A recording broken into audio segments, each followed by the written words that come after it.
Patay ang isang lalaki matapos mabundol ng motorsiklo na umiwas sa isang batang patawid sa kalsada sa Lipas City. Ang rider sugatan. Tutukan yan sa report ni Denise Abante.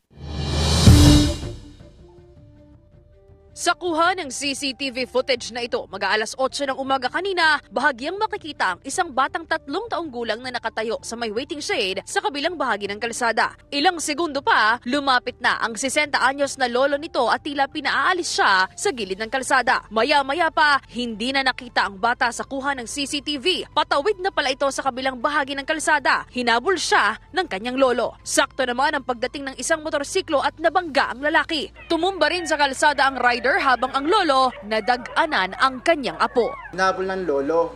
May parating na isang motor na patungong bayan na sa pag-iwas nito sa bata, ang nahagip ay yung lolo.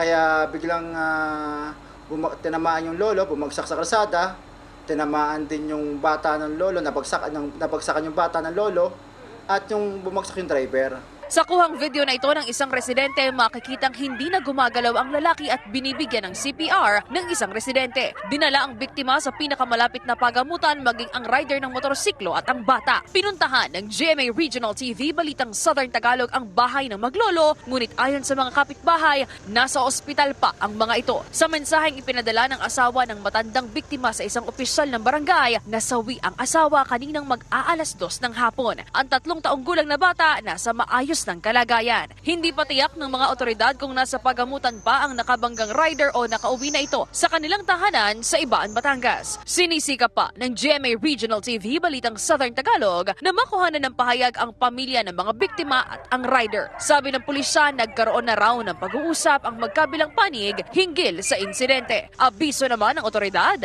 Huwag natin pababayaan na nag-iisa at laging hahawakan dahil ang bata ay medyo malikot pa. Sa mga rider naman o sa mga magmamaneho, kailangan dahan lang, disiplina sa sarili at laging presence of mind. Kasama si J. R. Manjares, Denise Abante, Balitang Southern Tagalog.